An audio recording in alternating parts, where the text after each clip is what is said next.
Good evening, everybody. How are we doing tonight? Steve Stockton here with you. Campfire Stories live. Chilly Friday in December. 1 week till Christmas Eve. That's right. 1 week from tonight will be Christmas Eve. This year has gone by fast and not fast enough in some regards. Hoping we'll get a reset for 2021. Hey, Chuck, glad to see you in the chat. 21 watching now. Come on in, everybody.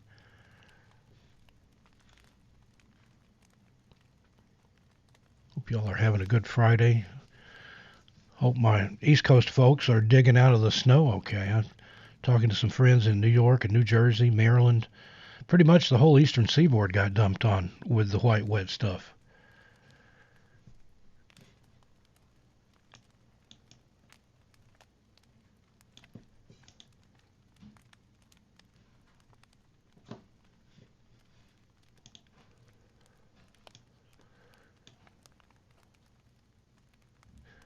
Let's wait just a few more minutes for a few more people to come in here before we kick things off and get started. Got a great guest for you tonight, as always.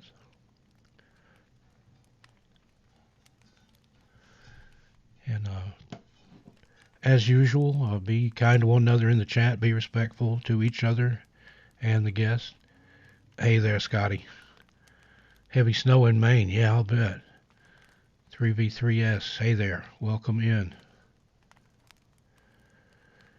Well, we got 33. That's a good number. We're going to go ahead and start things off here. Excuse me.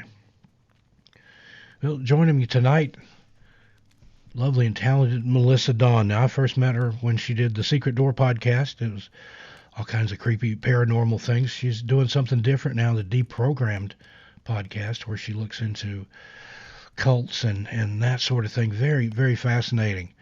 So we're going to go ahead and bring her in. Melissa, come on in. How are you doing tonight?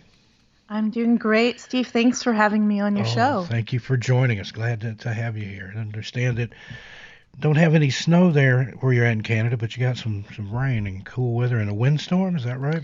Yeah, we have a spooky kind of creepy campfire story windstorm evening. It feels like it's like 8 o'clock at night, but it's not. That's perfect. Yeah, it's here. It's 4:30. It's pretty much dark, so I don't really mind that, though. I've always found myself that's when I'm my most creative in the wintertime is when the days are short like that. I'm just if it's not daylight, I don't feel obligated to be out doing anything, so I can sit and write and get into all the other things that I get into. Well, tell us a little bit about yourself, how you got involved with this. You mentioned how you got started in the Secret Door and all that, and how that evolved into Deprogrammed. Yeah, well, I mean, originally I wrote almost like Forteana kind of stuff. I'm trained in graphic design, and I wrote some e-zines under Forteana. We had created an e-zine called The Curious Fortean, and I was the graphic designer, and I created a bunch of those. And then I started working behind the scenes on the Folklore podcast. I wasn't doing the podcasting. I was just designing e-zines and their website and social media stuff for them. And I decided I'm just going to do my own. And I started one called Drawing Out the Spirits. And then me and that podcast partner kind of parted ways. And then I did the Secret Door podcast. And I was doing so much research on cults, human psychology, a little bit of the occult, but it was a lot of cults and human psychology. And we were already talking about it on the podcast that I decided to shift into that because it just seems to be so prevalent, especially online, not necessarily physical cults anymore. They're not growing, but online cults. And we're dealing with a lot of strange stuff in the zeitgeist of our cultures. And I thought, I'm doing so much research that I think this is the direction that we're going to go. So I decided to just rename it, rebrand everything, and just go with that. Yeah, it's fascinating. I've been to some of your live streams recently, and last one I saw was the Heaven's Gate, and that's just. Oh yeah. I remember when all that happened in the 90s, mid 90s, early 90s. When it took place, Yeah, and I was just still fascinated by it. And one of the cool things I found out that there are still a couple of members that didn't join in the mass exodus.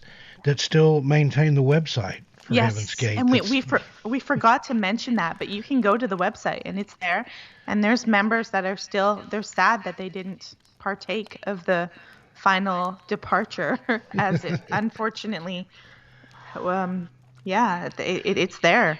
But I remember when that happened, there was, and a lot of times people will treat tragedies that way. There was a lot of jokes going around that was like, oh, do you have another dollar I can borrow? So I have five. I can't get to the mothership unless I have $5 in my pocket and things like that. And that, I think the reason for that was it was so they wouldn't get charged with vagrancy. In San Diego, there they had to have at least $5, and then they had quarters that they carried to make a phone call with in case they did get in trouble.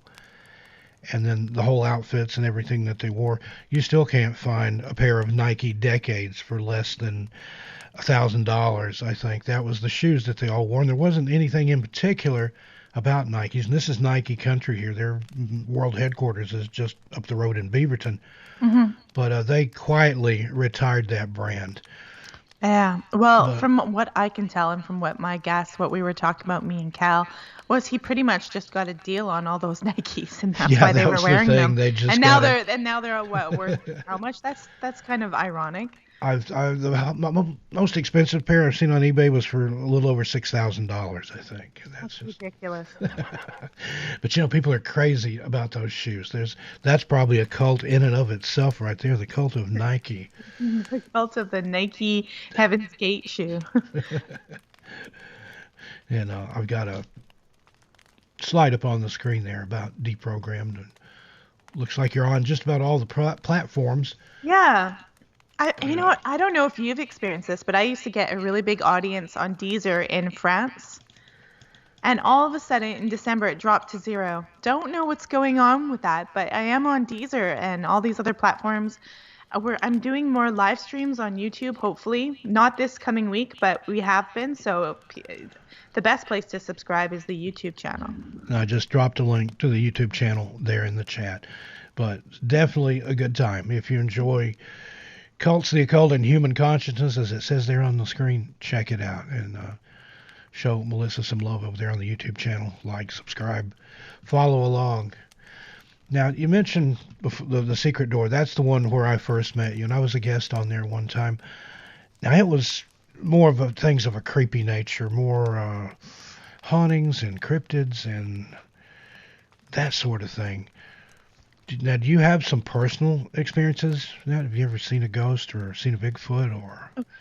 So, I mean, I've never visually seen a ghost, but I've had paranormal experiences where I've felt something or heard footsteps. When I'm actually originally, even though I'm on the West Coast now, I'm originally from the East Coast of Canada, in New Brunswick. And that's where I've lived in a house that was haunted. It was a Victorian house, probably built in the 1880s. Oh, wow. So we used to have, and it was in an older city. It was one of the first incorporated cities of Canada, which, that's nothing compared to England or something like that, but that's something for North America. And, the house was near downtown. It was in this Victorian era, and it was just a creepy thing because we used to leave the house and you would walk downtown and you'd have to cut through this park, and the park was actually an old loyalist burial ground. They just built over a park into it, but you would walk through all these headstones and just to get downtown. So I always had this creepy sense of where I was born and from because I lived in this spooky house and I had to walk through a graveyard to get downtown. That was a park. So every time I think of, where I'm born, I always think of this spooky, creepy ghost story city. And everybody else probably has a different perception of it. But yeah, tons of folklore there from Scotland, Ireland, England, because that's where most of the people came from. And in terms of experiences, I mean, there was many in that house, and the one experience that I would have continuously is I might have been 6 years old at that time, and so we would hear footsteps up in the one bedroom, and it wasn't my bedroom that it would happen in. It was the little boy that we lived with, his mom and her kids. It was a huge house, so we were sharing it. and he was a paraplegic, so he was crippled from the waist down. And often he would be in there sleeping, and people would hear the footsteps, and so we knew it wasn't him. And it was just really creepy, and we could never track it down. And you'd just be doing something, and it was never at night on a stormy night like it is tonight here. It would always just be in the middle of the day, like sunny noon, and you just start hearing the footsteps out of nowhere, and then you'd go up to see what it was. One time I was actually asked to go see what it was by babysitters because they were too scared to go up, and I was 6. And of course there's nothing there, but it was like this repeated pattern of that. And then we always had problems with when we were sleeping at night, like we would hear doors opening, creaking, opening, close, and my mother would always go and check everywhere, to see what door it was, and she couldn't find it. But sometimes we would hear this opening and closing of doors, and we could never trace it. And there was a whole, people felt like someone tapped them on the shoulder and nobody was there. There were certain areas where people, when they would walk through, they felt like someone was watching them. And no one really wanted to visit us because it became known as the haunted Victorian house.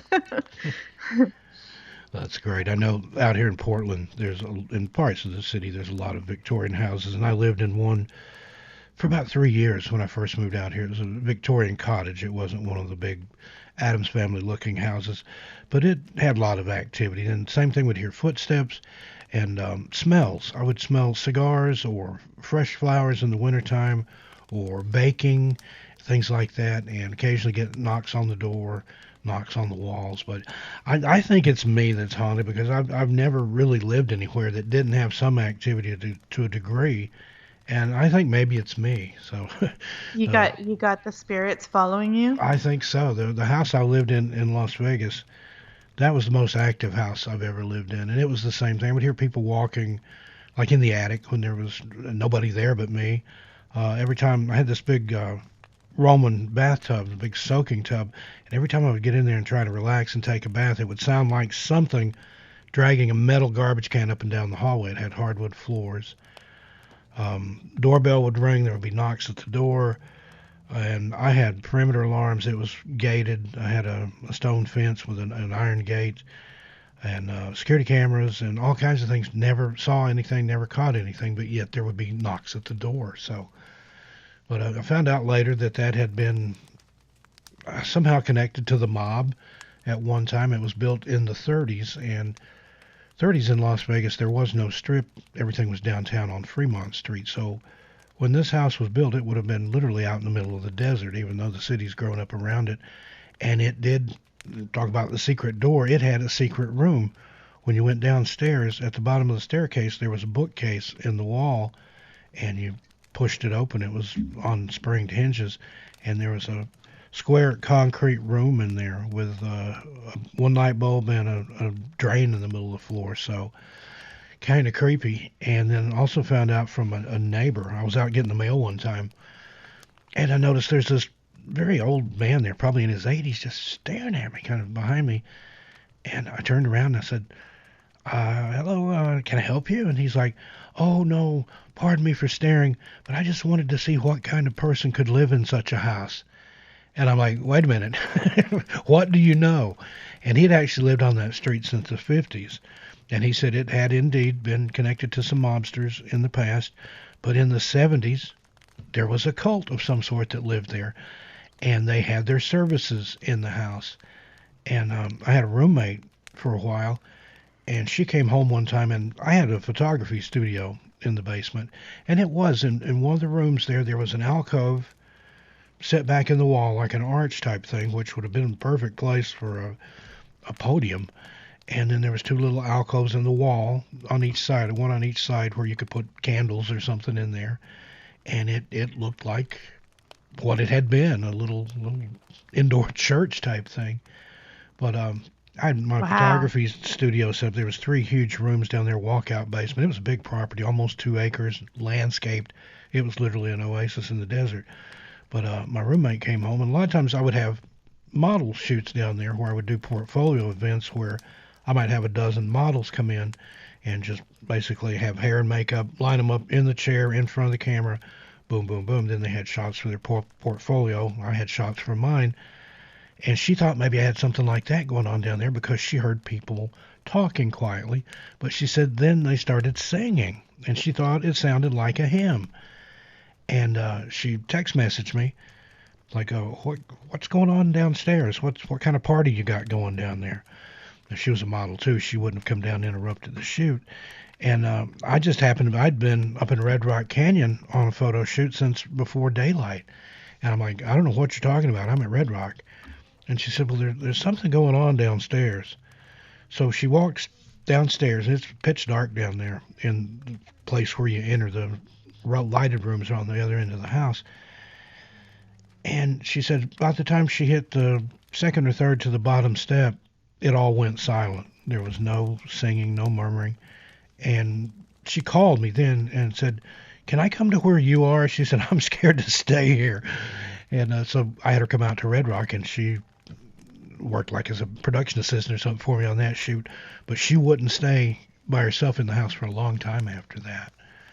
So it's weird, just the places and the energies they have there. And I've talked to other people about that. And, you never know really what's gone on, especially in an older property, or even a new one for that matter, what's occupied that ground before. I've lived in brand new houses that were built on top of where something else had been, and there was activity there. Well, yeah, especially like that one where you're hearing hymns and there's like a possible cult. That's a lot of energy being put out, and a lot of very strange. It's not normal energy. Especially when you're dealing with a cult, that's something psychologically altogether different. Mm-hmm. And just that dynamic that you have from a cult, and like I said, that energy that's pouring out there. And trying to remember all the ones you've covered. You've covered the Satanic Panic, of course. And that's not really a cult so much as a conglomeration of things that are tied to different occults. Kind of a lot of hysteria, though. It kind of shows the media and the control that the media has on people and how they take something, run with it for money to manipulate people, right? Mm-hmm. And one, I don't know if you mentioned it or not, but there was one that I remember that used to, every year around Halloween, there would be a story that just went through school like a blaze, that there was a witch cult or a witch coven that was going to nab a kid from the school and have a sacrifice on Halloween night. And that would spread, across the playground. And they would actually have to go in the newspapers and things and say, no, this isn't true. Your children are safe. And then when I was in college in the 80s, there was a story that supposedly a psychic had been on, I think it was like Oprah or Donahue or something like that, and said that there was going to be a mass casualty event at a campus that had a building shaped like an L that was near a body of water. Now that's half the campuses in the country, but that one would spread around. And it was amazing how these urban legends basically would spread, and there would be added to, and the location changed and things like that, and the believability that comes with that detail and stuff. I know when there's a book by a gentleman called Jan Harold Brunvand that studied urban legends. He's a professor of folklore, I think, at Utah. And when that book first came out, I think The Vanishing Hitchhiker was his first book, and then he had The Choking Doberman and several more. But I remember reading some of those that he said were indeed urban legends, and I'm like, no, I heard these stories. These really happened, without realizing that, a lot of other people had heard them too. This was in the days before the internet, and stuff got passed around. Yeah, that's fascinating. Now, are there any particular, either where you're at now or where you used to live, do you know any urban legends or anything there? Did you have a Crybaby Bridge, for example? Oh, we have a lot of urban legends. Like we have this one place up here called Forbidden Plateau. Oh, that sounds interesting just from the name. Well, it was named. There's this urban legend and myth about it, and the myth was that, and it revolved around kind of a Sasquatch figure, and it was that there was warring native tribes, and to protect the women and children, one of the local native tribe took all the women and children up to what would be Forbidden Plateau and left them there for protection and went to war. And when they got back, that all of them were slaughtered, and they believed that it was, by this sort of man of the woods, Sasquatch and whatnot. And so they called it Forbidden Plateau, and it was named that by the natives. So it had this whole, everybody always talks about this myth, but when you go, this is marketing. This is what I talk about, marketing media. I'm sorry to ruin everybody's. I always believe that this creepy Sasquatch or some kind of evil demon, mass assassinated and slaughtered a bunch of native locals up in the mountain. But what it was, I can't remember the gentleman's name, but he was a local. He actually had stakes up there and was planning to make this plateau a resort. So when you go and look in the records, there's no such native tale at all. And so a wonderful local historian went and looked this up, and he created the story. And he did it for, promotional reasons, hoping that people would start coming to his ski resort up at the plateau. And so he created this big myth and this story, called it Forbidden Plateau, and it worked. People came and they started skiing at Forbidden Plateau, but there are still people who talk about the legend of Forbidden Plateau, and it's there. And so once you get that in the psyche, and I live on Vancouver Island, so it's known as Ape Island. It's known for Sasquatch. I myself have never had that experience. I'll admit I'm not out in the woods, so I'm less likely to have any of those experiences. But that particular story is definitely made up, and it was made up by a very clever marketing person way back in the beginning of the 20th century. But it's still spooky, if you don't know, you think you're going to this place where all these people went missing, like Evil Dead or something. Well, and it's believable from a historical context, because you have things like the Roanoke colony where that actually happened. Supposedly, as far as we know now, it happened, but maybe that was, I don't think it involved tourism, but maybe that's just a tall tale as well. But technically, though, if you follow David Paulides and any of his work, a lot of these places that have particularly devil names, strange things happen there, and you don't know, is it named that for a reason, or did having the name cause things to happen there? Did it attract that? There's a little town over across the river here in Washington State. I'd been up into the Gifford Pinchot National Forest, another Bigfoot area, just kind of looking around. And I drove into this little community, and the moment, Melissa, that I crossed into the welcome to, the name of it is Yacolt, Yocolt. And I just had the weirdest, it was almost like a deja vu at first. I'd never been there. And then this strange energy that I started picking up on. And it was just, like I said, a little community. There was a restaurant or two there and some houses and not much of anything, just one of those blink and you'll miss it type places. But then when I got back out of the woods down into closer to Vancouver, Washington, and I could get cell phone reception, I looked it up. And it's, I can't remember the tribe, but Yacolt is a Native American word that means Valley of the Fire God. And I started looking into the history of this place. They have a tale, the native tribes there did, the first peoples, of an almost like a Pied Piper type person who came through and took all the native children out of there at one time. And then as far as the Valley of the Fire God part, there was a forest fire there that happened, I want to say it was around the turn of the last century, been some time ago, called the Yacolt Burn. And it was, as far as they know, lightning or whatever caused it, but it was one of the biggest burns in the forest fires on the West Coast at that time, I think. So again, Valley of the Fire Demon, and then you have this unexplained fire that wiped out thousands of acres. And I did some more research into it, and I found people on Facebook that live there, and one lady was telling me that she had grown up there, and would talk about taking a shortcut home from school where she had to cross a field, like a weeded field, and she said there were these tiny Native American braves, she said about 2 or 3 feet tall, that would chase her through this field. And then the little restaurant there across from the train depot, I think it's called the Whistle Stop or something like that. I'm not sure if it's still in business. The next time I went up, I stopped in there and talked to the proprietor. And she talked about there's a spook light that they see there on the railroad. They see a train light, and there's not even any tracks there for the most part.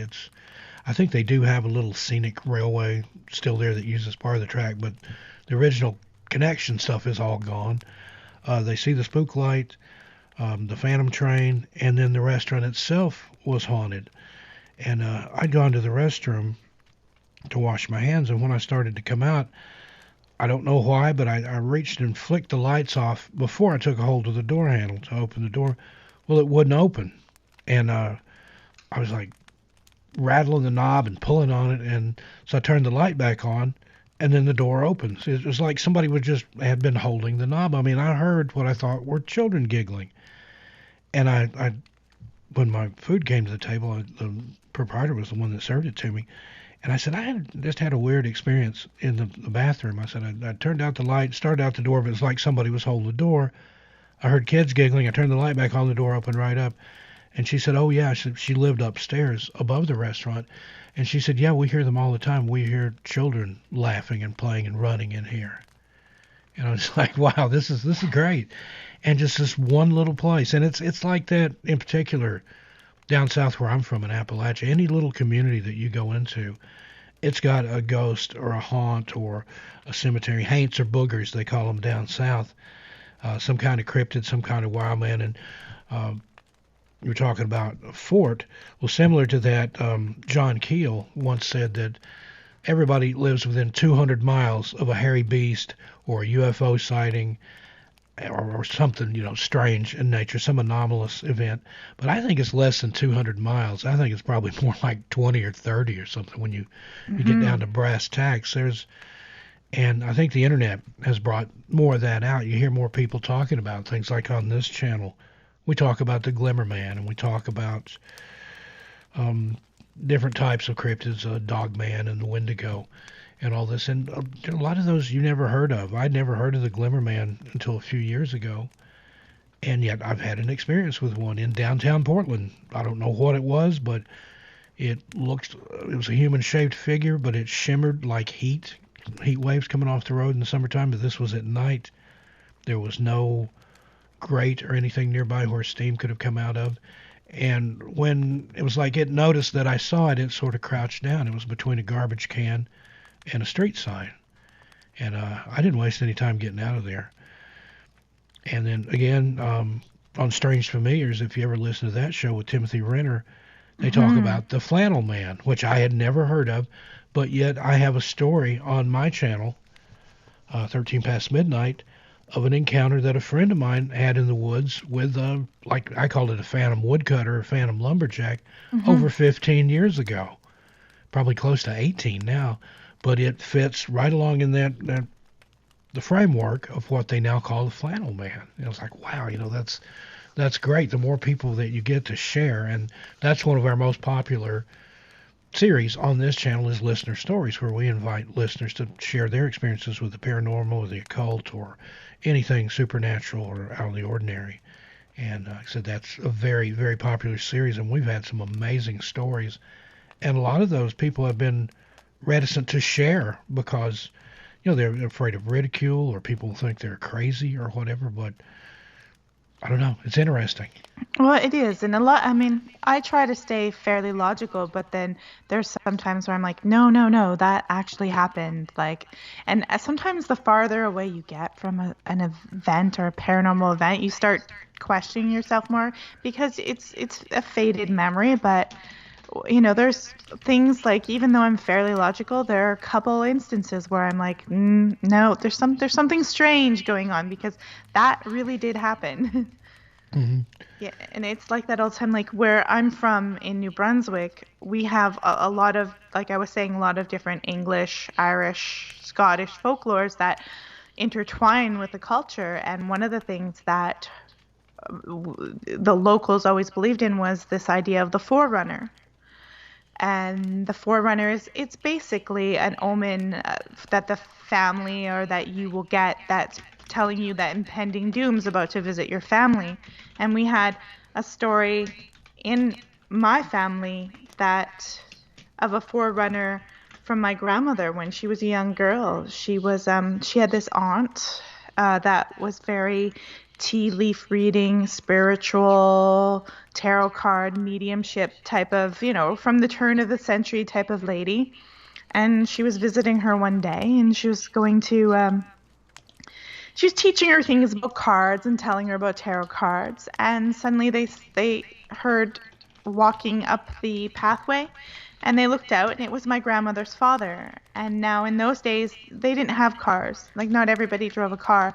And so she thought it was weird that she was seeing her father walking up the walkway towards the house, because he was supposed to be on the other end of the city working, and she was not expecting him. So she thought it was very strange. And her aunt said, well, go get the door for him. And my grandmother went to go get the door, and she could hear him coming right up to the steps in the door. And when she opened it, he wasn't there. He was gone. And this really spooked her.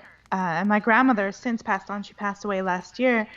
But I remember her telling me this story because it really spooked her out. And she went back and said, he's not there. And like, she was going to go out and look for him, because she was like, where did he go? Like, he was just there. I heard him on the doorstep, and I opened it, and he's gone. And her psychic spiritualist aunt was like, okay, that's not good. This is a forerunner. And my grandma was like, well, what is that? My grandmother might have been 17. She was still a teenager. And she's like, someone in the family, that something's going to happen. Someone's going to pass away. And, a couple of weeks or whatever went by, and nothing happened. And my grandmother's father, my grandmother had never mentioned anything about it. She didn't want anyone to think she was crazy, right? This would have been in the early 50s.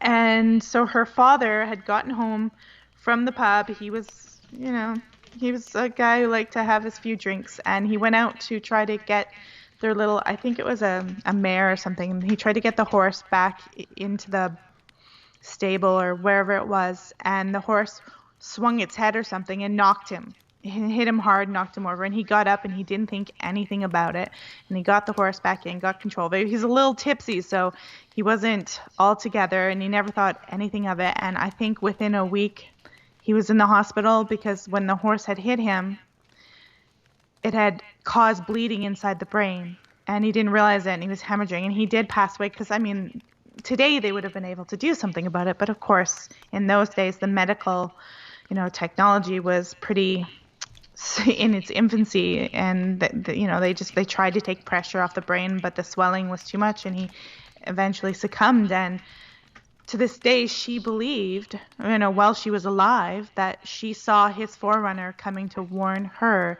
that he was soon going to part this world, that they had this family thing that showed up that told them when people were going to die. And it's kind of like the Hounds of the Baskervilles, or like, it's like that idea that you have like a banshee or something, but this came in the form of her own father's spirit, almost warning her. So I always found that really fascinating, that families had these spooks and ghosts that were there giving them some warning. And it's one of those legends and mythologies that came from the East Coast, where I was born, and I would often hear my family talk about. Mm-hmm. We had similar stories in my family on both sides. On my dad's side, he used to tell a story about his grandmother was doing something in the kitchen, and they lived on a farm, and she looked out the window and saw her husband coming up from one of the fields there, had a hoe over his shoulder, and went around the corner of the house, and she thought, oh, he's going to be here in time for dinner. I better set him a plate. And then suddenly realized that he'd been dead for several months. But she saw him coming up out of the fields toward the house, and it took her just, a few seconds there to register, like, wait. Now, I don't know that was a portent or a warning. Now, that was my mom's side of the family. My grandmother, my maternal grandmother, she was a self-styled gypsy witch. That's what she called herself. She was, in Appalachian terms, she was a granny witch, but she liked to be called a gypsy witch. She told fortunes. She read tea leaves and coffee grounds and animal entrails, and she made potions and poultices and things like that. Well, everything to her, and she was the most superstitious person I've ever met. and she had a superstition or a belief for everything. But they believed in that, in warnings and signs and omens. And as strange as that is, in October of 2002, October 21st, I believe was the day. I've made a video about it. My mom was at home by herself, and she had just gotten out of the shower, had opened the shower or the bathroom door to let the steam out, was getting dressed, and she happened to look toward the door, and she saw her mother standing there. Now, her mother died when I was 13, so that would have been, she died like 76. This was in 2002. And she saw her mother stand there in the door, looking just like she did prior to dying, of course, but wearing the same pink dress she'd been buried in. Pink was her favorite color. And my mom said there seemed to be another person with her. She could just see the hem of their gingham skirt and maybe the toe of their shoe or something, but another female was with her. She thought later on that it might have been her Aunt Bertie, my granny's sister, who's already dead as well. But my mom said it just sort of dumbstruck her, and she stood there for a second, then she said, "Mama?" And the apparition or whatever it was, it didn't walk, but it just started moving backwards out of the doorway and back toward the bedrooms. And it really shook my mother up because, of course, she believed in all the portents and warnings and omens and everything. And both my dad, my brother, and I tried to talk her, and it was probably just her way of letting you know she was checking on you, that she's here with you, and everything's going to be okay. Well, the next year, in September, my dad dropped dead of a heart attack 2 days short of his 82nd birthday. And I silently thought, well, there you go, Grandma. That was what the warning was about. But then, as odd as this sounds, my mom only outlived my dad by 32 days. She died in the hospital on October 21st, 2003, exactly 1 year to the day that she saw the apparition, the visit from her dead mother. Wow. So that's spooky. Yeah, so I'm always think that if I ever see my granny, I've got a year to get my stuff together. So you're like, don't come right yet, Gran. Wait. Take a rain check. They observed a lot of those traditions. Now, of course, they would stop the clock when somebody died, but that was just observe the moment of death if somebody had died at home. But they would cover the mirrors with cloth, usually a black cloth, and that was to keep the dearly departed from getting confused and trapped in the mirror, according to my grandmother. And if you had an outdoor porch, you had to paint the ceiling of the porch. There was a special type of blue. They called it haint blue down south. And that was to keep spirits from entering the home. If they came up on the porch to enter the house through the keyhole. Now, this is one of my granny's tales. They would look up and see that blue and think that was the sky. And somehow that would confuse them and keep them from going through the keyhole. But every keyhole in my grandmother's house, and she lived in an old farmhouse that had like in inner doors were these that took like skeleton keys, like an actual keyhole that you could peep through type thing. And every keyhole in that house was plugged with something, usually a tissue or something like that. But the ones that led outside, even if they weren't in use, she would cut garlic and put in there. That was supposed to keep the spirits away. Now people are making some comments there about the dead returning and stuff, and there's a quote that I like to say for that from St. John the Divine. He said, the dead don't come back, but sometimes they stay. Now I'll let you ponder that. Interesting. They don't come back, but if they're around, they've never left. Yeah, so sometimes they can stay. So who knows? But now that's the environment I grew up in. So, and my granny used to scare me to death. Because she looked like a witch. If you go to my channel, 13 Past Midnight, there's a video there called, I think it's called Granny's Ghost. And there's a picture of her on there, the thumbnail. That's her in the picture. And about an 8-year-old me to the right over there with my first motorcycle. She's looking on very disapprovingly. But she looked like my idea of a witch. And I was born with a caul over my face, a veil. And it's really it's the afterbirth that's part of the amniotic sac. It's rare, but it's not unusual. or maybe the other way around. It's unusual and it's rare. But anyway, my grandmother was present at my birth, and she observed this. And in her eyes, that marked me as a special child. I was supposed to have second sight and all this stuff.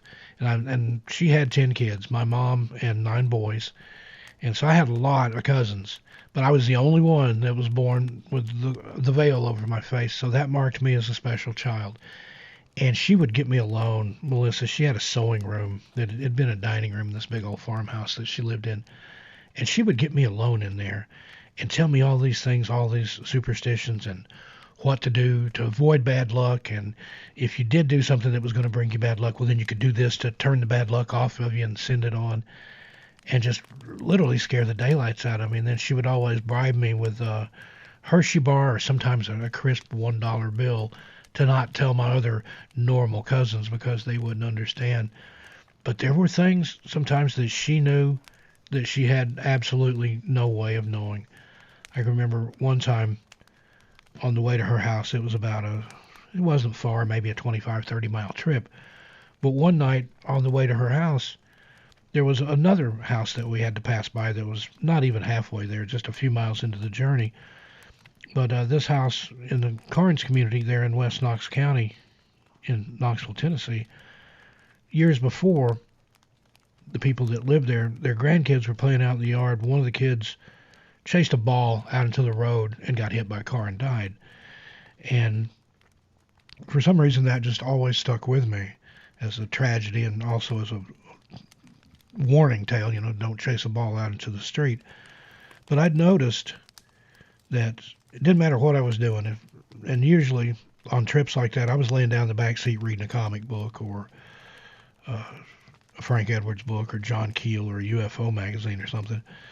But I remember one time I was laying in the back seat and I just got that little tingly spidey sense, and I just poked my head up and looked out the car window. Sure enough, we were going by that house where that had happened in the street. Well, we continue on. I didn't say a word about it, didn't mention it. But we get to my grandmother's house, and she gets me back in the quilting room. And I don't remember what lesson she was teaching me that time. But she said, you feel things, don't you?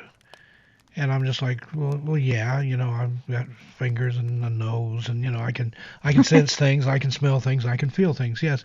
And she said, no.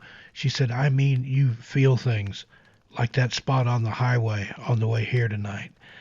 And I just, it was like I'd been zapped with electricity. I'm like, you can read my mind. So that put me on my guard. But she would do little things like that sometimes, just totally out of the blue. Now, it wasn't all the time, but just sometimes. And just, when you're 8, 9, 10 years old, that's a whammy. Yeah, that reminds me of the scene in The Shining, where he asked the little boy if he can shine, because they both got the shining. Yeah. Fortunately, you were in a creepy hotel that was trying to kill you. Yeah. She had a similar thing. It wasn't a shining that they call, though I have heard her say about things having a shine, and that's what she meant, that there was more to it than you could see. There was like an inner glow or something to it. But she called it being kind. And she'd say that another time. She would tell me, say, you're kind. And I thought, she meant I was, a nice kid and good to animals and things. But what she was really meaning, I figured out much, much later, was that I'm of a kind, meaning that I get all these things that she knew about. And they came out of the spiritualism movement from around the turn of the last century. They regularly held seances. They used Ouija boards. They did table tapping or table tipping, which is kind of like a yes-no type thing that you do with a table. It taps on one side or the other, and people sit around, put their hands on it. It's kind of a rudimentary yes-no Ouija board type thing. And the whole family was involved with that at the time. So my mother came up through that, and then I inherited it that way, I guess. But it was interesting. Yeah, like with the Forerunner story, that was my grandmother's aunt. She was the same thing, that turn of the century, a psychic, tea leaf reading, and she had her spooky, experiences with seeing, I guess she was in a hotel once. when she was very, very young, and she woke up in the middle of the night and she seen this woman standing there wringing her hands. And she thought, what is this woman like doing in my hotel? And like I said, she was the known family intuitive, knew things, same thing. But she was a really young girl at this time, and she could see this woman wringing her hands and all upset. And she turned around and she walked and went right through the wall and went out of her hotel room.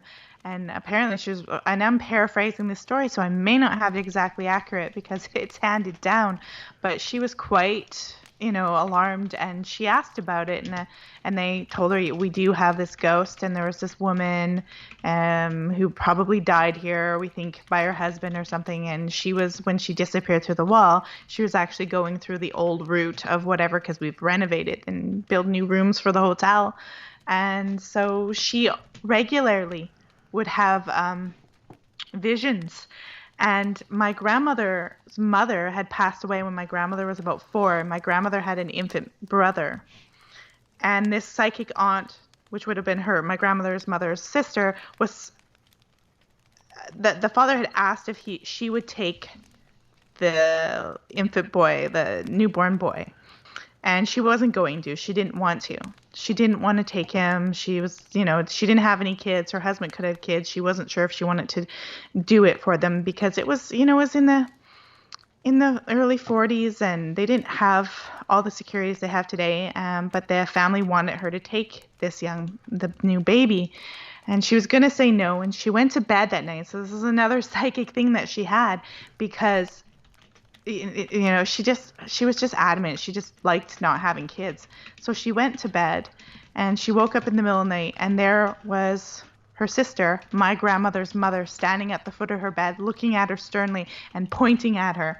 And she was so stern, and it scared her and frightened her so bad. She knew. She woke up the next morning and she said, "I'll take the baby." She knew it was a warning. She said, "It was a warning from my sister. You take my baby and look after him." And it scared her, and she thought, okay, I better honor that. So she did. She took him in and raised him as hers after she died. So there was all this one relative. It was Aunt Helen. You get these things handed down from them. They're the person with the gift and the psychics, and it's interesting that I see many families have a figure like that. Mm-hmm. And it's, again, there's a maternal connection there. It seems to be, no offense to fathers or grandfathers, but the majority of particularly family paranormal stories that I hear, there's a connection to a mother or grandmother or a female relative in there somewhere, which is just fascinating, because that goes back to the old crone or the wise woman of the woods, or that whole thing, that whole trope. Mm-hmm. Interesting nonetheless. And I don't know, it's amazing. I can't imagine having not grown up around that sort of thing. It seemed like it would have been a dull and boring existence, because there was always something to scare the daylights out of me. And as such, that they all often told all these stories and tales before. It was, wasn't just the family stories. You'd hear about this happened to so-and-so, or that happened to this person, and all that got passed around. And farmers on both sides of the family, my mother's parents were dairy farmers, and then my dad's side of the family, they raised cows and pigs and tobacco and things like that. So in the wintertime, you don't do a lot of farming, so they would sit, particularly on my dad's side, they would sit around the wood stove in the old family place, the farmhouse there, and tell stories like this all night. So anytime there's a trip over there, especially when all my dad's brothers and sisters were still alive, it would just be amazing. And just they'd go around the room and tell these stories. And a lot of times they would have friends or family or friends of family visit, and they would add stories too. And just, I don't know what it is about Appalachia, but that region in particular, there are so many good stories there. And it may just be because I'm from there and that's where I heard so many from. But all kinds of cryptids and weird things and ghosts and haunted graveyards and just anything you can think of. Well, and I noticed, like, we're coming up near Christmas, and I mean, the technology for us is different. We're doing this via YouTube, but the need, to tell these stories was, part of, I mean, they didn't have TV, or half the time they may have not had radio in Victorian times, and it was, it was customary to tell these stuff, tell the ghost stories. I mean, ghost stories were more common at Christmas than Halloween, right? So it was maybe a way of passing down tradition. It's like a form of orality. The natives have their oral. That's how they hand down history, and this is one form. And it's also warnings and giving you your culture and stories and tales to warn you against the evils in life. There's so much value to it.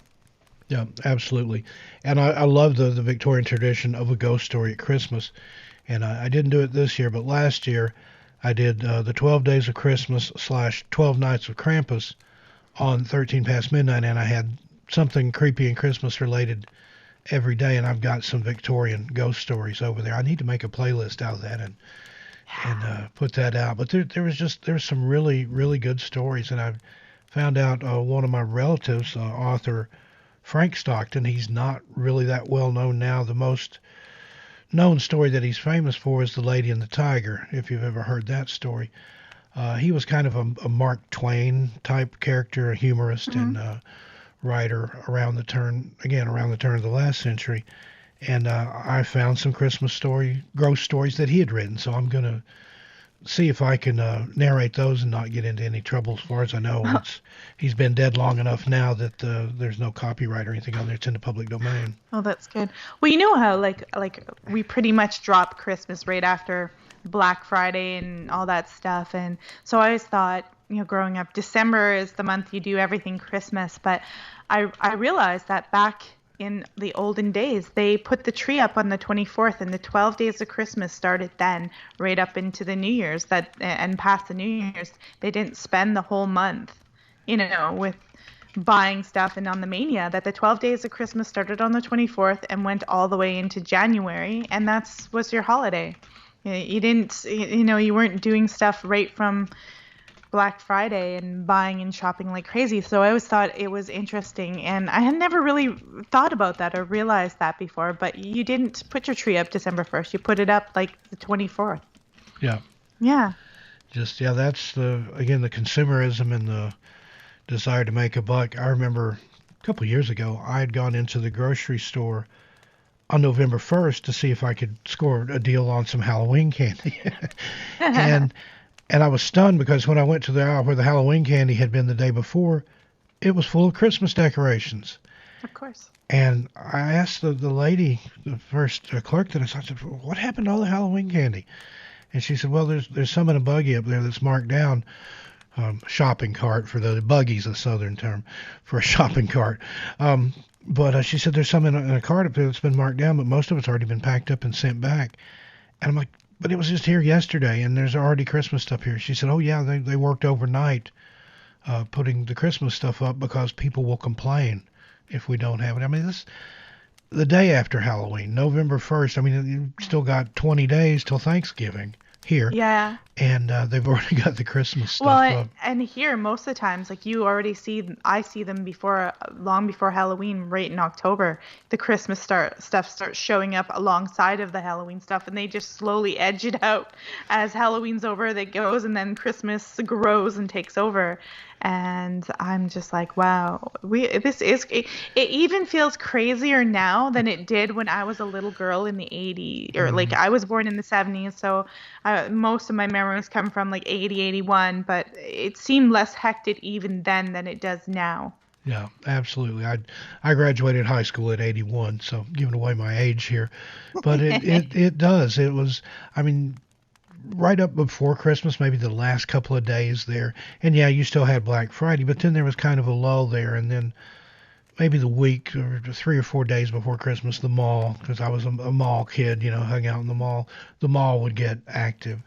But now it's nonstop. I mean, they have Black Friday and Cyber Monday and all this, and it's just bam, bam, bam, bam, bam. Now, one thing I wanted to ask you about, now there in Canada, you celebrate Thanksgiving before Halloween, is that correct? Yeah, we celebrate it in usually the first week of October. Like it can fall wherever that Monday is. It can fall on the 7th or the 13th. But yeah, it is in October, and I don't know why that is. I'm not entirely sure why it's different from the United States, but it's always been that way. Yeah, I didn't realize that until recently, and then just today I thought about it. I was narrating a video that we've got coming up. I don't think it's been released on the channel yet, but it's 10 strange national park disappearances from Canada. And in one of the stories, it mentioned something about Thanksgiving, and I thought, well, this guy disappeared in October. I'm like, oh yeah, you have your Thanksgiving at a different time. So We do, we do. I kind of like with all the holidays back to back. It's like we're like when by the time New Year's comes, I'm like we're just doing hors d'oeuvres. Like I'm tired of turkey. I'm yeah. turkeyed out. And then you have Boxing Day too. That's the day after Christmas, right? Yeah, yeah. We have Boxing Day, just like we're pretty much like America, but a little with a lot of English crown influence, pretty much, you know. But yeah, we do Boxing Day. I avoid the malls. I avoid it all. There's no need. I usually just clean up and stay at home. I don't like fighting for sales. Yeah. It's just going out and buying stuff you don't need. Yeah, if I want a cheap flat screen TV, I'll order one off Amazon. I'm not going to go fist fight somebody for it. Although when my daughter was little, and she's in the chat, hello, petite aubergine. That's my daughter Jessica. We used to go out on Black Friday just to get in the mob, just to get in the crush of people there. And I don't like crowds, but I do like the anonymity of a crowd sometimes. Just to be, I'm a kind of a loner, a hermit, outsider. And there's something about being all alone in a big crowd like that. So we'd go out and we'd get not in the crush, but just kind of observe all the people. That was a good time to people watch, because they go nuts, they go insane. That the rush that she's talking about there in the chat, yeah, they would rush the door and things and just be like, wow, I hope I never get like that. And so far, I haven't.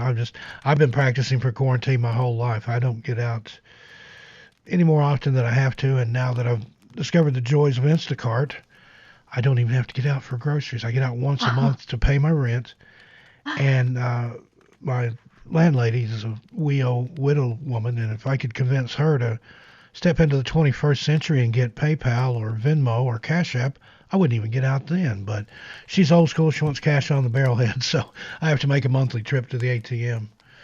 That's funny. Yeah, I'm thankful for technology, but I'm the same way. There was a slight difference, like I couldn't go to work anymore because we got closed down for a few months and we're back up. But when this hit, everybody was like, "Oh my God, I can't go out here," and I'm like, "What? I'm just at home working on my computer." I'm like, "Oh, right." But I mean, I was still able to go out for hikes and in the woods and do stuff around my house. So I can understand why a lot of people were depressed, but it didn't have as an effect on me as other people. Yeah, and I'm the same. I'll still get out in the woods. I still walk up to the corner store every few days, but that's not like having to go to the grocery store or Walmart or somewhere like that and deal with a bunch of people. I've never enjoyed that, and this said it's just another reason to not get out and do things. So Exactly. it's not that I don't like people or don't dislike people. I just prefer my own company, I guess would be. I say that I like generally people, but I don't like the hysteria that comes with crowds, the madness, the way that people become not themselves in crowds. They turn from an individual into something else. There's no really clear thinking. And that leads to hysteria. That leads, like, there's a whole bunch of things when you get a bunch of people in a crowd. And I mean, cults, I mean, you can go in any direction. And I've never liked that loss of individual identity in crowds.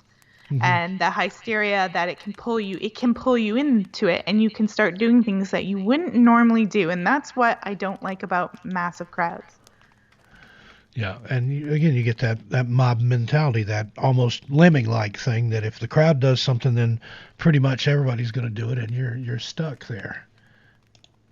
Yeah, exactly. And look at football games or soccer games when hysterias break out and there's mass people fighting in Europe. You've seen those European soccer games. You think, wow, but those people on their own probably wouldn't be like that. But you get them with their sports, with it's almost a cult onto themselves. And you're preaching get them to in the that choir arena. here. Oh, you could kill people. I'm from East Tennessee, University of Tennessee. Knoxville is my alma mater. And Big Orange football, it is a religion. Neyland Stadium there in Knoxville, I know it's one of the largest stadiums in the country, at least in the South. Anyway, it holds like 120,000 people. And on a game day in the fall, that's church. I mean, the only thing I liked about football game is when there was one going on, you could get out and do your shopping. You could go to Walmart. You could go get food at a restaurant. It'd be deserted. But you better get your butt back home before the football game lets out, because then it was just the roads were packed, the stores were packed, the restaurants were packed for the rest of the day and evening. So yeah, it is. There's a difference in that. Oh, they're just super fans, but to me, a fan and a fanatic, it's the same thing. It's just your spin on it. I mean, a religious fanatic and a football fan, that's the same thing. Yeah, it certainly can be, especially when you're so emotionally attached to it. Absolutely. And, part of the time in my tenure there at UT, I had a lab that I had to go to that was in the stadium. The way the stadium was built, they actually built it up around some of the buildings. And I would have to be in there on a Saturday sometimes trying to run tests or do studies. And there's, it sounds like an earthquake, people above you stomping on the bleachers and things. And what a lot of people don't realize about that, where that stadium is, it's on top of limestone caverns. So I'm just waiting for one. And you imagine how much it weighs by itself, and then you put 120,000 plus people in there. I'm just waiting for one day for it to sink into the ground. You're just waiting for them all to cave in. And it's right there on the edge of the Tennessee River. So when the stadium collapses, the hole will fill up with river water. So heaven forbid, I would never want anything like that to happen. At least not that I'll admit. But but if it does, that's going to be a tragedy. And anytime I was ever in the stadium, which was rarely, I've never seen a UT football game. Now I'll be crucified for that statement, I'm sure. Never been to a football game. I have been in the stadium, but just the thought of it. And again, that's a crowd. Crowds scare me. Same way when I used to go to rock concerts. I went to a lot of rock concerts in the 70s and 80s. And I remember one time I'd gone to see Judas Priest and Iron Maiden. Yeah, Steve was a metalhead back then. And I'd got there early. I actually had backstage pass. I was writing for the college music, I can't think of the name, college music press, college music paper, something like that. And I had a backstage pass, and I'd gotten there early. Now, the backstage pass, that's just that. It gets you backstage. You still had to have a ticket to get in the venue. But I'd gotten there early, did my interviews and things backstage for the CMJ, College Music Journal. I'll remember it eventually. And so when I got done, I ran out into the arena there and got right on the front row, right up against the rail. I was front and center for Judas Priest and Iron Maiden. Well, I'm there, I'm like, hey, this is great. I've never been on the absolute front row like this before. Well, then about the time the concert starts, I made the mistake of looking behind me. And this was at the Civic Coliseum there in Knoxville. It's not that big by any means, but for a concert or something like that, there's probably 25, 30,000 people in there. And when you look behind you and you see, 24,999 of them are behind you, that was just the weirdest feeling. And I almost had a panic attack. And finally, I just had to stay turned around, focus on what was going on the stage, and not think about this crush of people behind me, because it would surge sometimes. I mean, I'd get pressed up against that rail, and then, you push back, and the people behind you are pushing this, that way. And then you think about that, it would take very little.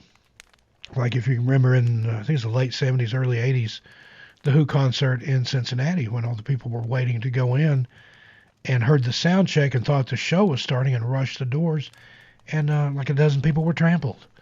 So it's frightening. Or if you've seen the video for the Great White concert in I think it was New Hampshire, Rhode Island or somewhere, where all those people got trapped.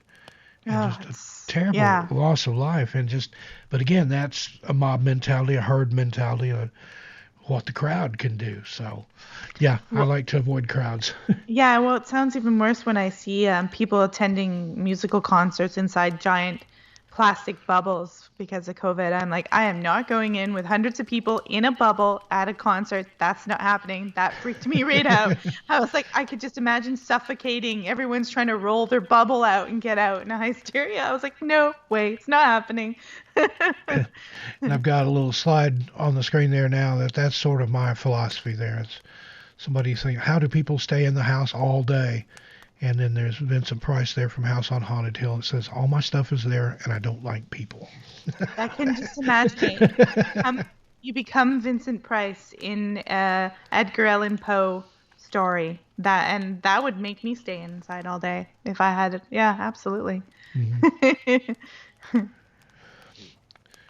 But well, I think I asked you for an hour of your time, and we've ran over that.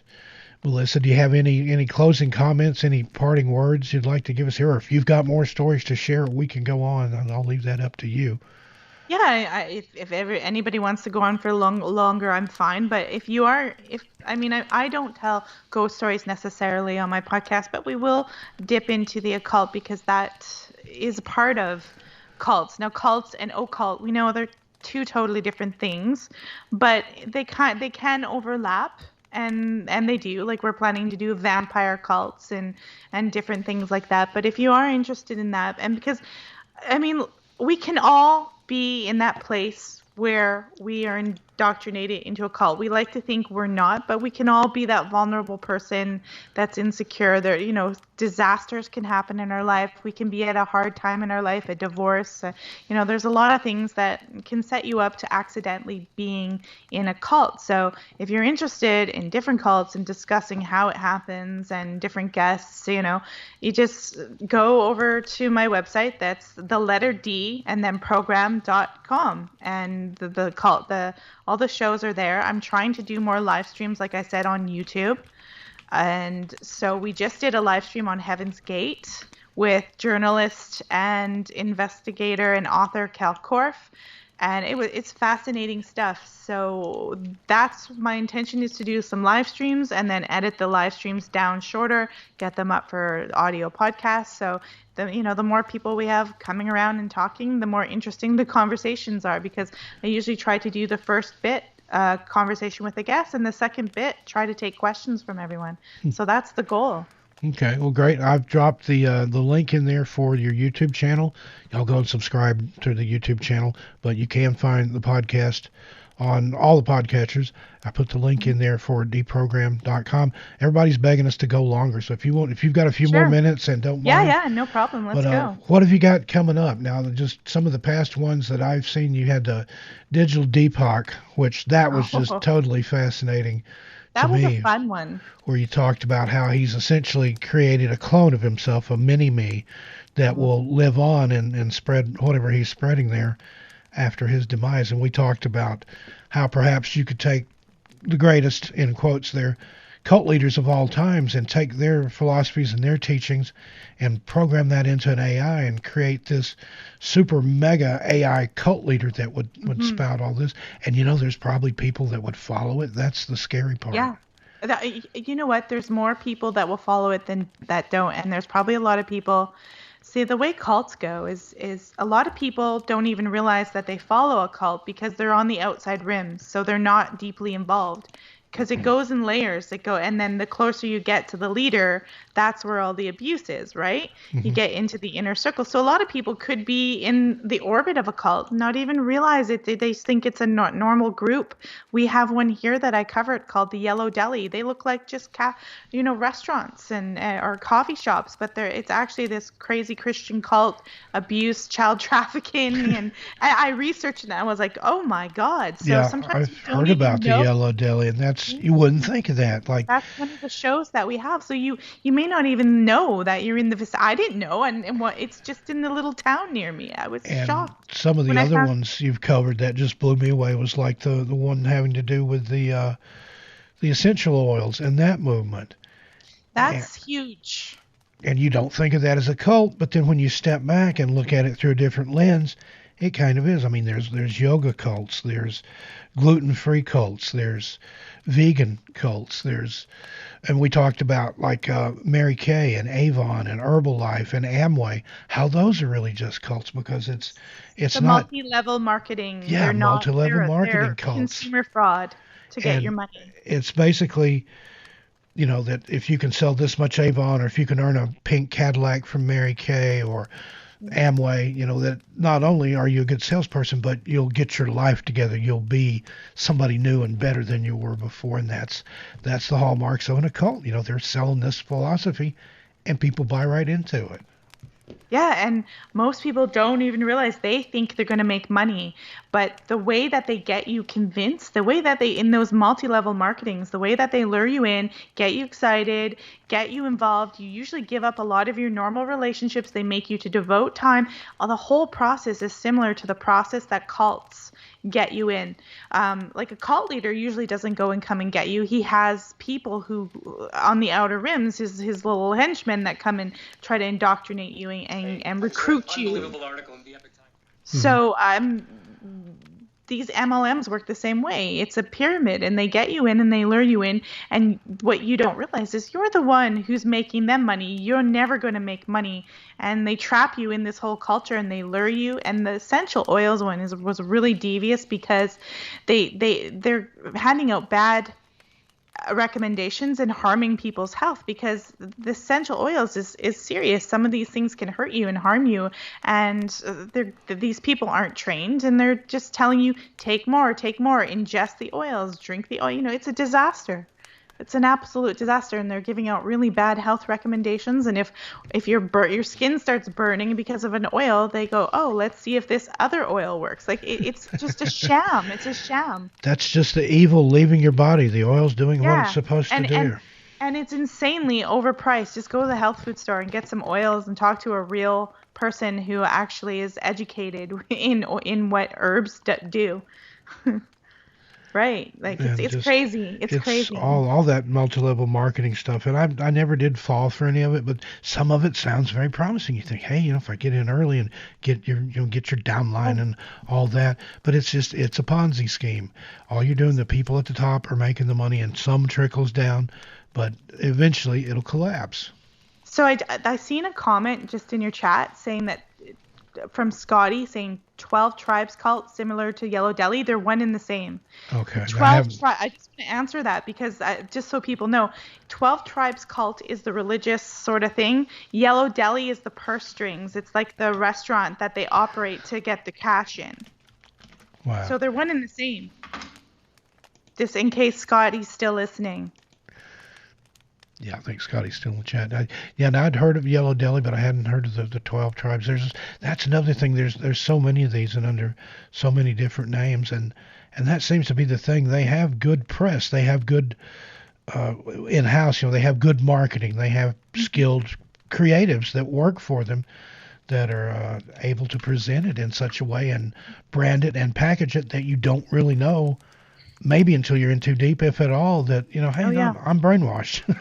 And they know who to get. Like Yellow Deli, specifically, will target young men who are couch surfing or don't have a job or estranged from their family, and they're going to hostels, and they don't belong anywhere and they need a job, and they'll target people like that. They'll get them in the church. It's very abusive. There's a lot of sexual abuse and child trafficking, and then they'll get them working for free in their restaurants and they own other business. Like they might own a cement contracting, or they might have a farm. Like here on the island, they have a farm and they'll get you almost slave labor. And that's how the legals try to get them, but they never do, because they try to get them for slave labor and breaking labor laws, but they seem to be able to get around all that. Yeah, they've got good lawyers too. I mean, look at some of the other, like the Church of Scientology. You say anything against Scientology, they've got a whole legal team that will sue you into just bankruptcy. Even if you're right, they can file so many motions to just absolutely bury you. I mean, their lawyers can afford to sue your lawyers into bankruptcy, literally. Absolutely. And that's why people are scared to make any motions for the most part. Wow, is that thunder here in the background there? No. Okay, I just heard some kind of weird noise. I thought it was thunder coming from your end if you were having a storm there. No, no, I didn't hear Oh, anything. well, weird, Sorry. strange noise there. Wasn't here. But, Spooky. that happens sometimes. Cisco Murdoch and I have done some shows together where the chat would be saying, who's the other person talking? And it would be me and her and the host. And it was on Where'd the Road Go with Soraya one time. And people were hearing another male voice, but way back in there. It was neither one of us. It wasn't Soraya's. He's like, I'm the only one here. I was the only one on my end. And Cisco was out in her garage by herself. So sometimes strange things happen. And Interesting. literally, we've had, I do the edits for the Lady Ann's podcast, the Library of Lore, her and Heather Mosier, Caravan Library of Lore. And they've had EVPs show up on their podcast before. There's things where it would just be the two of them talking, and there would be, I would hear it in the edit, I would hear like, that sounds like a voice, and then take it out and slow it down a little bit, change the pitch or the speed, and it sounds like a male voice saying something, and played it back for them. They're like, I don't know, it wasn't here, and so. That's spooky. But sometimes, yeah, when you discuss paranormal things, it causes things to happen. I know several times, or just about every time that I've told my story of my black-eyed kids encounter, something will happen. I've had pictures fall off the wall. I've had screams in the house and knocks at the door at 4 o'clock in the morning when there was nobody there. Had people tell me that when they've listened to me, things have happened. I had one lady email me and say she was listening. I don't know if it was a black-eyed kid's story, if it was that one or something else, but she was listening to me anyway, and she had a glass bowl of wax fruit on her coffee table, and just as I made some point, she said it exploded into a million pieces. So she was watching the replay the next night and picking the shards of glass out of her shag carpet. So Wow. Yeah, there's definitely something following you, Steve. I think so, but again, I didn't choose the paranormal. I think the paranormal chose me, and that's fine. I just how normal and boring existence would be without it. I had my first real paranormal experience at about 6 years old. I saw a full body apparition. Saw a toddler run across the street in front of a car and down into her yard. And if you've ever watched little kids that have just barely mastered walking, sometimes they'll start running and just lose control and fall. And that's what this little blonde-haired boy did. And when he hit the ground, he absolutely disappeared. I didn't take my eyes off the spot. I went right to the spot. There was no hole there that a kid could have fallen into, nothing that I could have mistaken for a kid. I know what I saw. And it didn't scare me as much as it just intrigued me. Like, what was that? Yeah. That's not supposed to happen. Little kids don't run out of nowhere across, and the person in the car didn't even see it. They didn't even register what it was. I have no Wow. idea what that was. I researched that road. It was Sparks Road, which was named after my grandparents. That's where they had their dairy farm. There'd never been a kid run over on that road, especially one that small, that I was ever able to find out about. No idea what that was. I asked my granny about that, the one with all the insight and intuition, and her response was, well, sometimes you'll see things that other people don't see. Right. Sometimes it's meant for you, sometimes it's meant for somebody else, but you still see it. And that was her explanation, and that's kind of a head scratcher, but that's all I've got. But it kind of makes sense, and John Keel talked about that some of these witnesses, some of these experiencers, they're actually seeing something that was intended for somebody else, but just because of right place, right time, or their empathic abilities or what have you, they're able to witness it too. And that kind of makes sense in a weird sort of way. Wow. I find it interesting though that you are able to respond to it with this inquisitive instead of this fear, a lot of these experiences. So that's good though. Yeah, there's only 3 times that I've actually been scared. Um, the black-eyed kids, that was the most frightened I've ever been, and the least sensible. I mean, it's 2 little girls in a parking lot at 2 o'clock in the morning. There shouldn't have been anything scary about that at all, but it just, the whole thing, I still can't explain it, but it was just a very palpable fear and fight or flight type thing. And then the other time, when I was 8 years old, something that I couldn't see came out of a ditch and chased me through the woods. I was very scared Ooh. then. And that's on my channel. It's called The Thing in the Ditch, the original title there, but that was the best I could do. And then Sounds apt. Sounds appropriate. and then the third time, another friend and I saw something on his parents' property that I didn't know what it was then, but looking back, I think it was a Wendigo or some kind of shapeshifter like that. It had like the skull of a horse, but it had antlers or some kind of attachment on the head. It was peering out a window of an old dilapidated shack at us, and it had these big like Popeye eyeballs, just like psh, but they weren't on the sides of the head like a horse. They were in the front of the head, and it had fangs where I don't think I've ever seen a horse with fangs. They usually have, flat teeth since they're plant-based, have a plant-based diet. My daughter said, "No, the story used to scare me so bad." I lived it. But that's the three times I've actually been scared. Now the thing in the ditch that chased me, I've told and retold that a lot of times, but that ditch had been the dirt road through the area dating back to Revolutionary War times and probably beyond. Had been an old stagecoach road, and we lived on 26 acres out in the country, fairly rural. And I was just out prowling around the woods. That was something I did as a kid, still on our property. And I'd walked up and just kind of peered down in this ditch. It was like maybe 8-10 feet deep. And just, nothing, just looking around, and turned around and started to walk away. And I heard something in the leaves, something big down in the ditch. And I turned around and looked, and whatever it was, Melissa, it came up over the edge of the ditch. And I couldn't see it, but I could see the effect it was having on physical things. Leaves were kicking up high. Tree branches and tree limbs were being bent back and even broken. And whatever it was coming straight for me. And I got out of there, ran screaming and crying down the hill. I was about a quarter mile away from the house.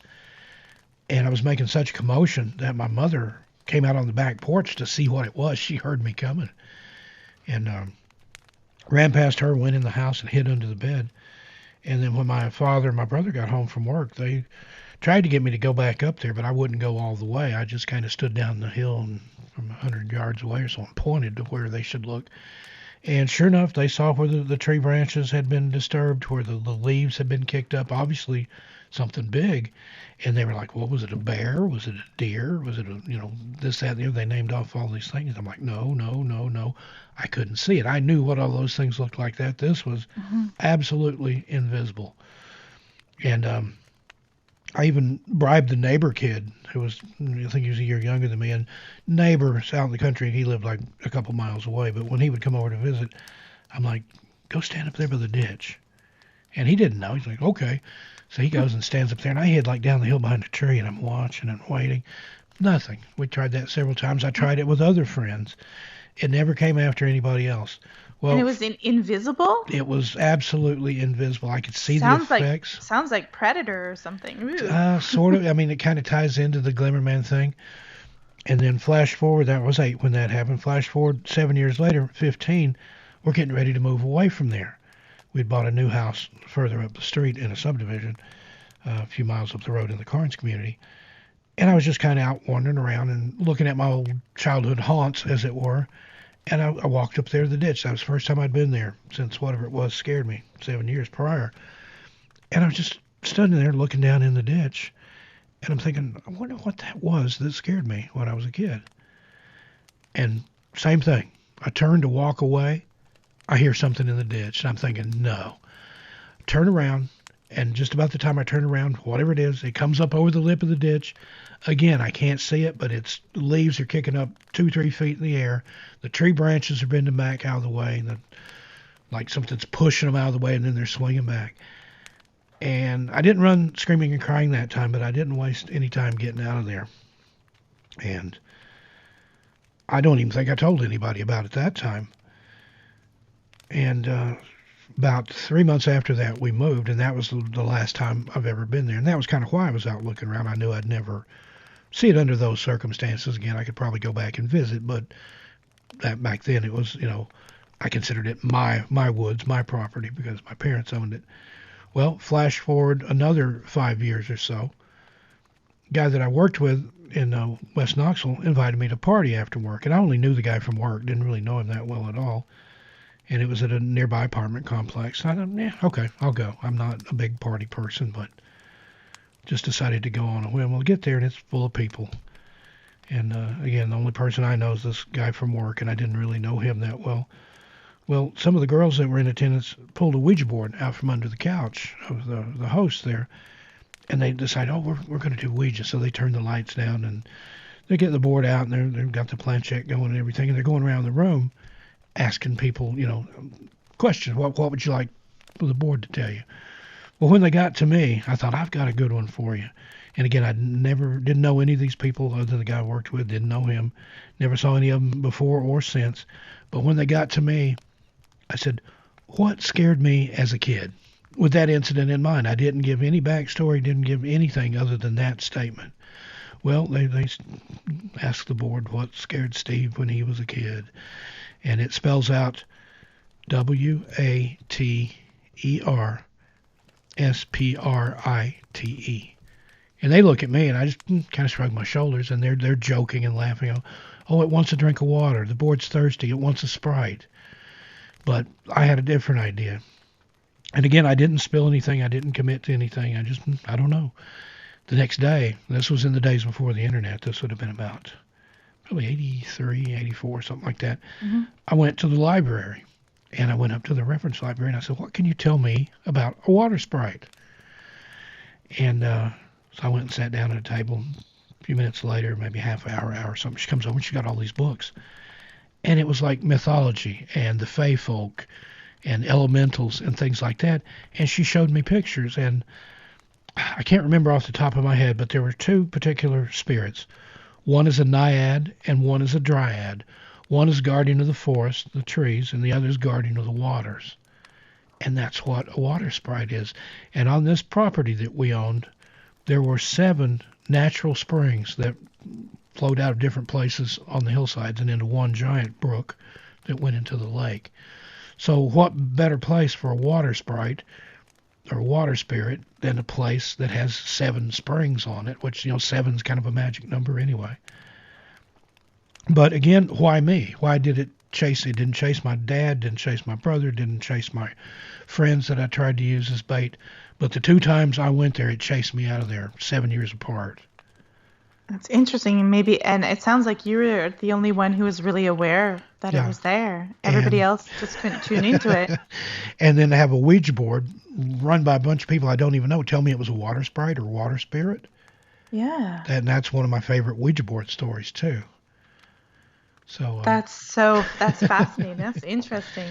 Spooky stuff. But that's probably the most frightened I've ever been, other than the black-eyed kids, because that thing was after me. I mean, it was.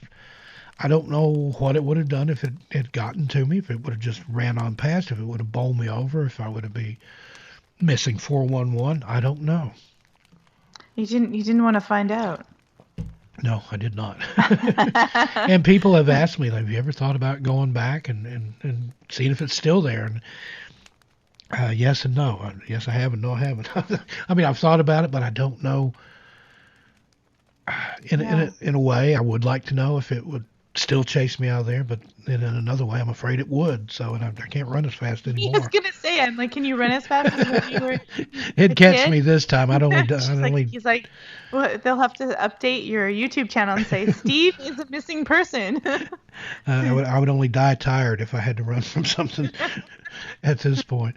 But I don't know. There's a lot of things like that, and with the missing 411 and things. I had somebody in the channel once ask me, it's like, Steve, if you came across a portal in the woods, would you step through it? And, I can't say that I wouldn't, especially if I had my dog with me, Mr. Melder. He's my best friend and constant companion. If I had Melder with me, I'd be tempted. I'd love to see what's on the other side. And they were like, well, what if you can't come back? And I'm like, what if I don't want to come back? Yeah, I don't know if I would. I've seen too many movies like that. What was that one with I'm not good with names. He's it kind of reminds me of a Space Odyssey 2001, but it was a newer one with Matthew McConaughey in it.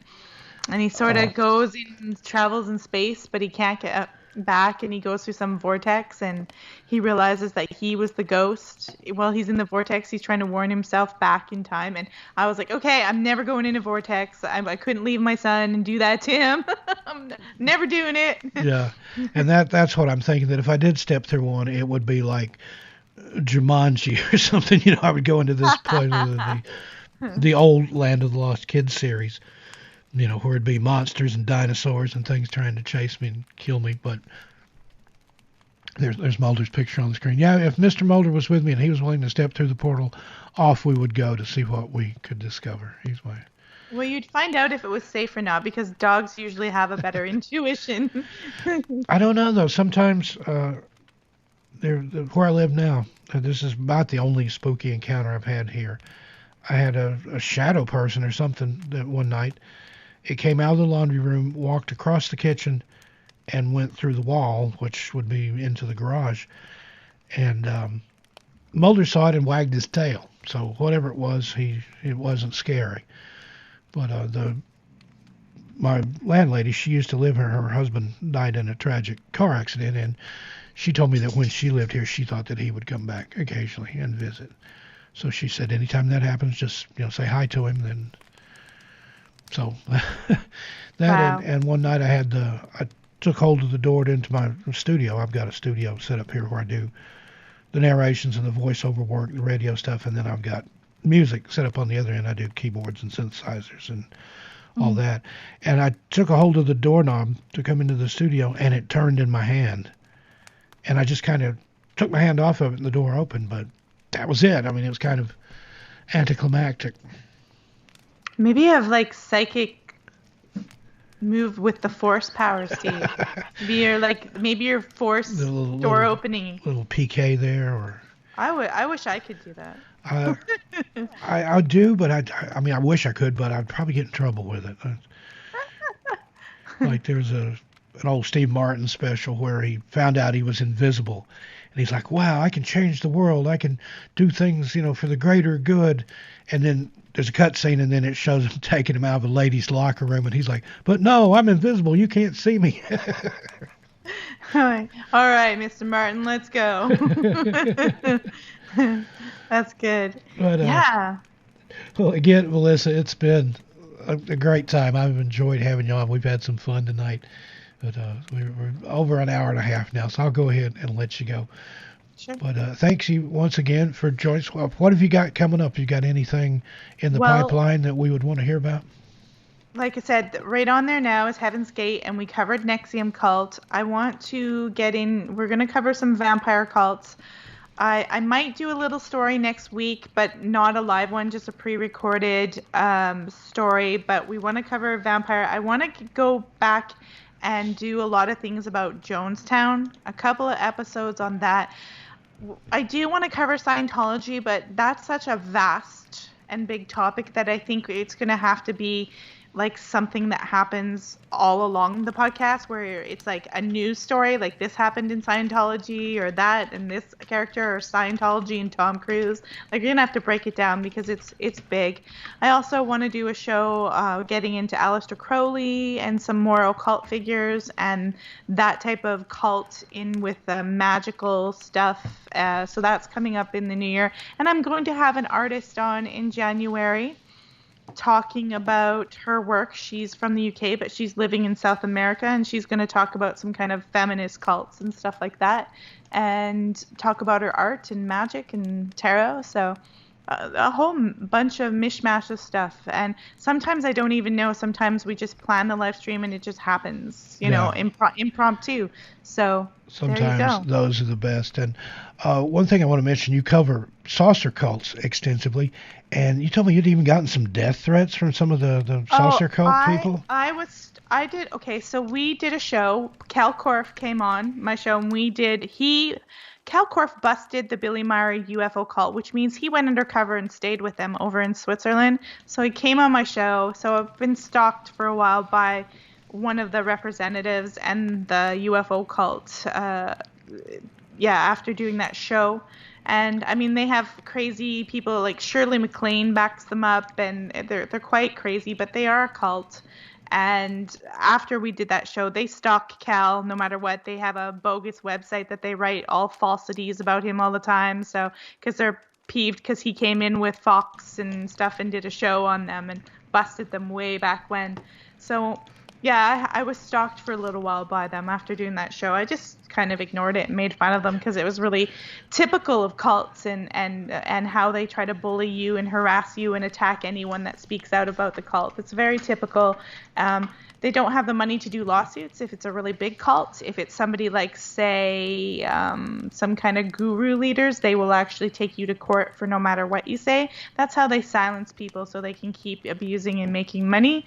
But yeah, I was totally stalked by a UFO cult for a Wow. bit.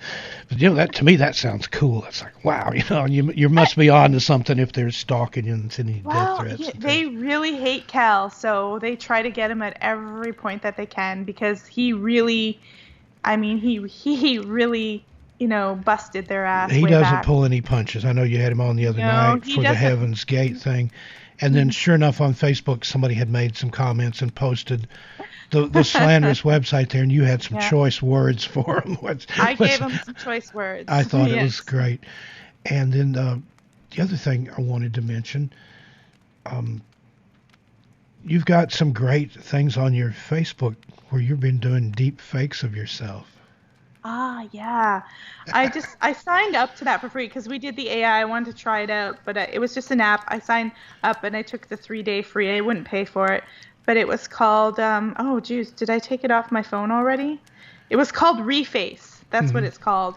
Those are And amazing. You look like you fit in those movies. yeah, some of them weren't good. Like there was one Monroe one I did that turned out well, and then there was another one I was like, yeah. So it depends. Like I did the one of me as Cleopatra, the Elizabeth Taylor version, and I thought, wow, okay, I could actually do Yeah, I Cleopatra. was looking at some of those. I'm like, you need to get a headshot and an agent. I think you've got something here. Yeah, well, I better get I better shave off a couple of decades and get into my 20s again and more fit then. Well, that's and we talked about that. The celebrities of the future, they're all going to be internet or computer based anyway. They can take you and make you look however and put you in the movie. You don't even have to show Yeah, up. exactly. I, It's fascinating. We live in fascinating times, one way or the other. That's old thing that either a Chinese blessing or a curse. May you live in interesting times, and I think that's where we are and where we're headed. And might as well laugh at the cry sometimes, I guess. And I hate to say that. I mean, I've had a really great year, all things considered, with this channel and my books going through the roof, and I've gotten cast on a paranormal TV show that we'll get around to taping eventually if quarantine and lockdown ever goes away. But I feel sorry for people that have had a bad year and lost their jobs and things. But typical Steve Stockton, backwards fashion, I've had a great year, best year ever. So I'm hoping 2021 gets better for everybody else and continues for me. And likewise, wish you continued success with Deprogrammed and whatever you choose to do there. I know it'll be good. But again, thank you for joining us. Any other parting words for the audience here? no, I just if you're interested, I hope everyone tunes in, and I just want to thank everybody for showing up in the chat and having conversation and listening to the live stream. Absolutely. It's been a pleasure. If you would hang on just a moment with me on the line, I'll talk to you after I say goodbye to everybody here.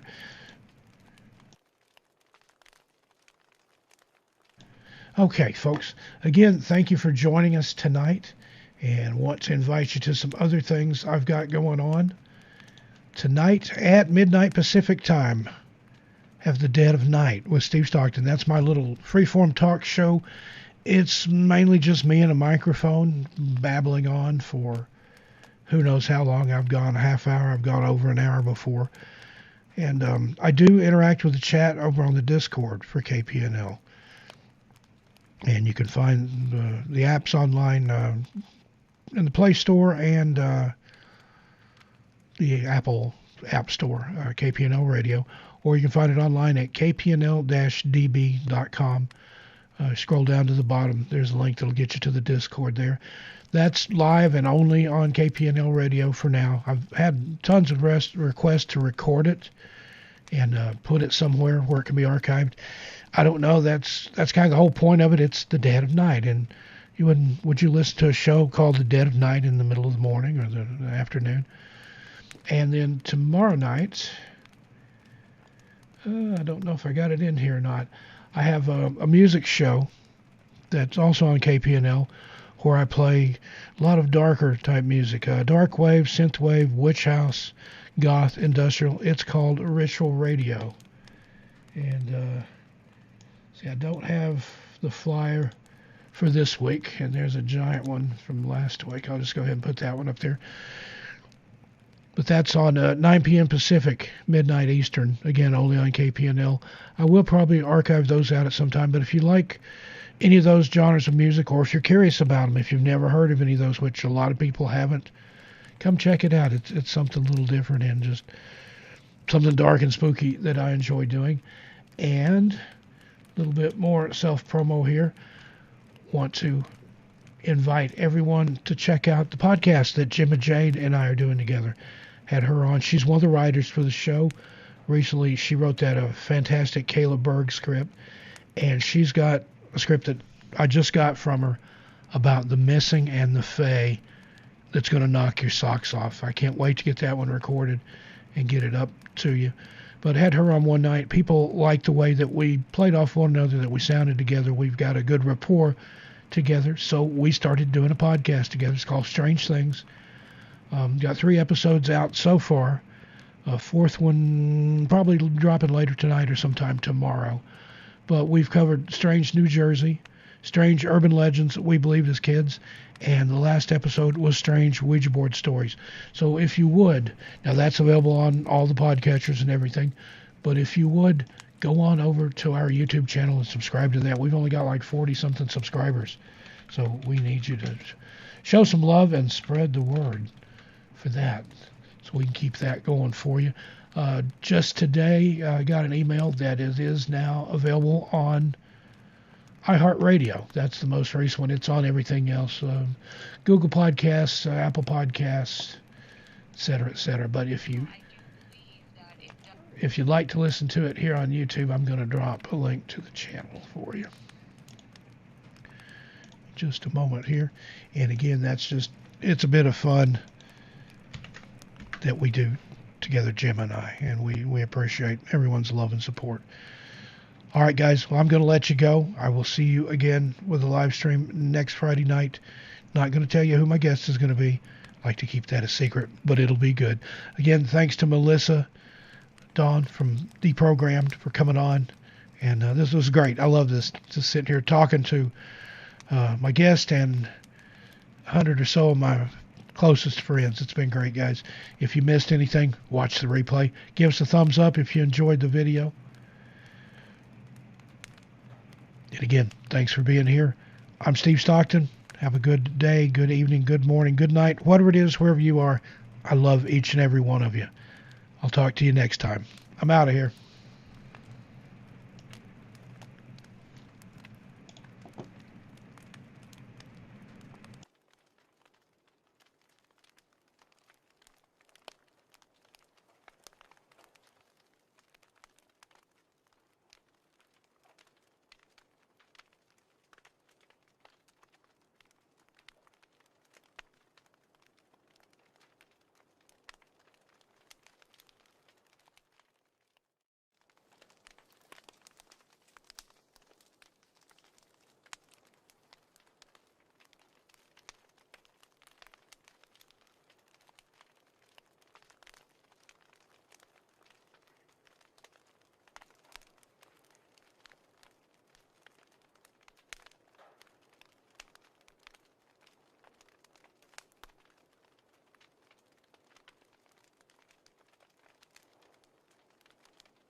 Are you people still here?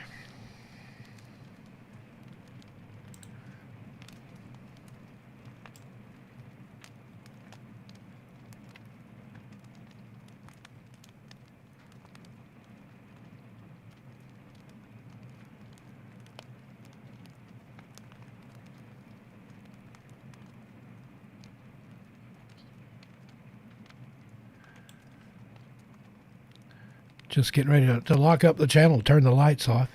I thought I'd pop back in and just say hi. I did this last time. I just did it on a lark. I noticed I hadn't stopped the stream. And I looked and there's still 50 something of you in here. And I said, I'll pop back in and say hi. I put the link up there for KPNL. Give that a listen if you can. I know with the late hours that I keep on there that not prudent for everyone. And I may get around to one day. I will archive those music shows and put those on the KPNL website channel. We have a YouTube channel. There's not much on there right now. Hi there, Debbie. Is it Debbie Taggart, Michael Mingini? I probably butchered the name there. Hello to both of you. It's got looks like two people's names on one account there. Lisa Ray, thank you for joining. Jose Petite Aubergine, my daughter Jessica. Thanks, Jessica. Thumper, I saw you in here earlier. That's my friend Annie from Fort Wayne. May have her on one night. She's something of a historian. Stephen Davis, Gilly Robert Smith, Mr. Good Pair of Shoes. I like that name. Anybody else still listening? Clem Newton. I just thought I'd pop back in. That's the link for that there. And I said I'd give you the link for the Strange Things podcast YouTube channel. I actually sent you a link to an episode. I think that's the Ouija board stories. But now in the chat, there's the channel. And if you would, go over there and subscribe. I'd like to get up to 100 subscribers as soon as possible so we can claim our custom URL. So it can be, instead of that jumble that you see there, looks like Scrabble letters after the channel name. And also want to invite you to go over and subscribe to Gemma Jade's channel. She does a lot of true crime. And like I said, she writes for this channel. She got some amazing true crime deep dives that she does over there. I'm talking like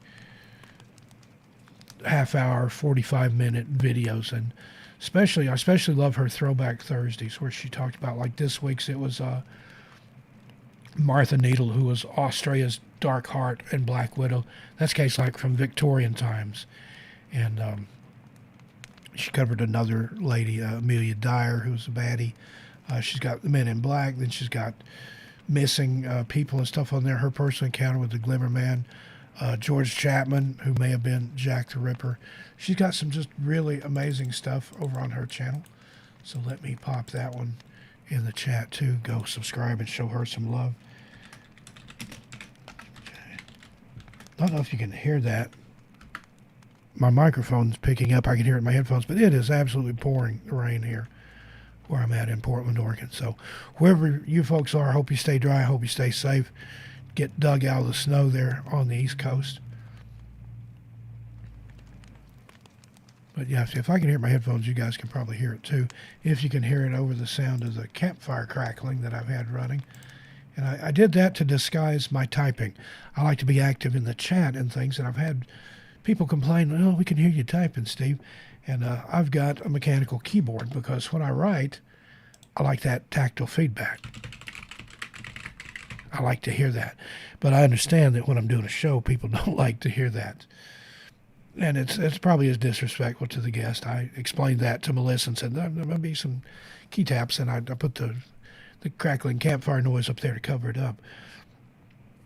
But I'm going to get a silent keyboard and mouse to use just for the streams so I don't interrupt and distract anybody, because I want you to pay attention to the guest and not hear me in the background. Excuse me. All right. Thank you, Debbie. John Sergei, I appreciate you, brother. One of my mods here. And I saw a couple other mods here.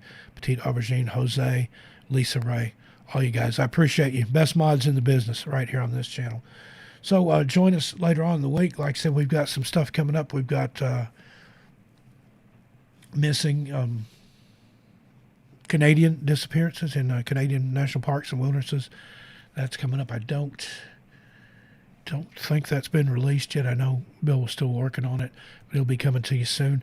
Got another subscriber stories coming up, a very special one this time for episode 13 of that. I want to do something special, so you got that to look forward to.